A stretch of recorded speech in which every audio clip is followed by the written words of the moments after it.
So let's get to it, even though you doubted the premise that Republicans might have lost. But did Democrats necessarily win? Another quick fire round of 30 seconds each, and we pick up the debate from there. David, take the lead, please. Right, so I think Democrats definitely didn't win. Republicans didn't win. I think Christie probably hit the nail on the head when she said that Americans are just sick and tired. And as somebody that also came from Florida before I moved to Israel, like, Florida has never been a red state. There was no reason for it to be a red state. From the population-wise, it shouldn't be a red state. And the counties that went red were all really strong Democratic counties. And the reason is because Ron DeSantis wasn't concentrating on being Republican.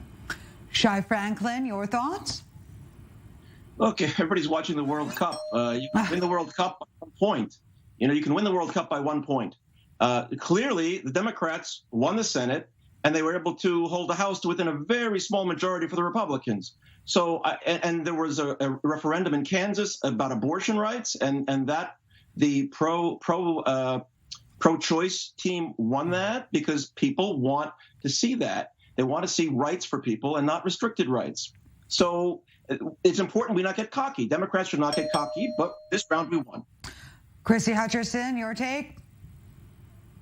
Well, this is first and foremost the first election since the redistricting and the 22 census. So that's first and foremost. We do need to look at that as well. Also, as far as the Democrats, there was no winner or loser in this. The Democrats didn't win. The Republicans didn't win. The American people are frustrated, and they want us to start working together. They want the politicians to work together. And again, Ron DeSantis, he does by policy and agenda. What's the best for the Floridians? What is the best for Florida, for the state of Florida? And that's how both the Democrat and Republican Party need to start looking at this. And Shai, I would like to start with you. Is the Senate breathing room, so to speak, going to embolden Democrats to get perhaps a bit carried away and get too progressive? The Democrats now have 51 seats. 2 of those seats are held by Senator Manchin and Senator Sinema, who are not going to support, for example, overturning the filibuster procedures so that the Democrats can win on a simple majority on certain issues. They're still going to have to work across the aisle, and it just means primarily judicial appointments will move faster.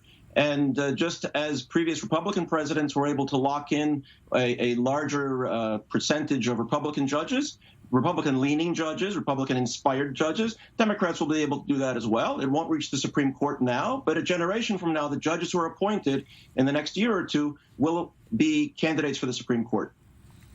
And that makes a difference long term. And do you think that this blue momentum will tempt Biden to announce? I think President Biden has shown himself to be what we call a cool customer. He is not driven by passions. He is not pressured by other people. You could agree with him, disagree with him, but I think he will take his time and he'll announce when it's appropriate. He wants to make sure his party is united. He doesn't want to look like he's taking too much of a victory lap now. He wants it to look like, and I think he really believes, that his focus is on the American people. Whether you agree that that's his focus or not, that's what he's going to try to portray. And David, you've touched upon the issue of the Georgia battleground case study, if you will. When we're talking about swing states, are we likely to see more or less ahead of 2024? What does the Georgia race tell us, if anything at all, ahead of 2024? I think from a presidential perspective, Georgia is not a swing state. It's definitely red. But you do have the swing states like Pennsylvania, Ohio, even Michigan, which are fantastic if Ron DeSantis runs, because you have huge amounts of snowbirds from there that will just go back and they will vote for him, and they will get their friends to vote for him because they know what he did for the people of Florida, because they're there for half the year. So the purple states should be turning red if Ron DeSantis is there. If Trump is there, I think it's a totally different ballgame. Christie, how do you see the bigger picture here? Well, first and foremost, I don't believe that Biden is going to be able to run for 2024. Even his own party questions his ability to continue to lead as the president of the United States. I do believe that if he did decide to run, if he makes it to 24, that he would not have a chance whatsoever to win. His policies will be of huge baggage for him. It'll be interesting to see what happens and plays out in the next couple years. It's a wide open race right now. And again, we have a lot of implications for the Senate. They did only win, by the way, by 1 seat only. So this wasn't this huge victory for the Democratic Party. We have a lot to build on right now. We need to look at our economy, inflation. There's a lot of serious issues right now. The borders, those are going to be huge, impactful decisions that voters will be making in the vote in the ballot box come 24. So it'll be interesting to see what happens in the next 2 years. Yes, but Christie, you did mention the Constitution earlier, and I do want to circle back to Trump. His call to terminate the Constitution earlier this week. Is it catching on? Is it going to be a Republican talking point from now on? Absolutely not. And I don't believe for a minute that Trump actually meant that he wanted to abolish the Constitution at all. Again, we jump to a lot of conclusions. The Constitution is the one of the most perfect documents ever created in a governmental system.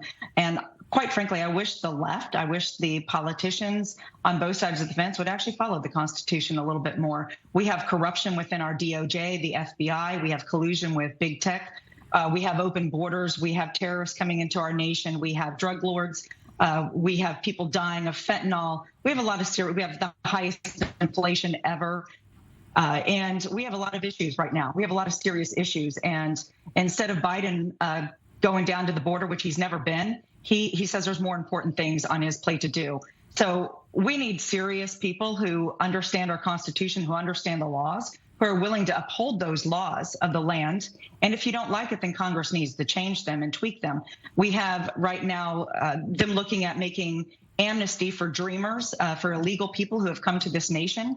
That will change the outcome of many elections to come. So as far as I'm concerned, I hope and pray that both sides of the aisle can come together and work on these serious issues that Americans are facing right now. Shai, please, the floor is yours. So Christie mentioned most recently the Dreamers, this act to create a pathway to citizenship for some of the Dreamers. That is a bipartisan bill. Senator Sinema and Republican Senator Tillis are doing this bill now in the Senate as we speak. So what Christie is saying I'm well aware. It doesn't make it right. Her issues that she feels are very important, like keeping out immigrants. That's the America First agenda, which she has referenced, and not to come together on issues that are important to regular Americans. This is it's really not just Democrats and Republicans. It's a choice between identity politics, how do we see ourselves versus the other, and results politics. So you can make up stories about how this is the highest inflation ever. It's not. You can say that Joe Biden has never been to the border, well, maybe not as president, but he was just in Arizona, where a Democratic senator. That's not the border. That's not the border. I've been to the border. And by the way, I'm an immigrant. I'm from an immigrant family. I've been to the border for 2 years, and I've seen the atrocities taking place. So these policies are hurting Americans. The policies are hurting even the illegals who are trying to come here. So you are incorrect, sir. Well, as per usual, it is always getting the most interesting in our last moments of the debate. Christie, Hutcherson, Shai Franklin, David Wiener, thank you so very much for this.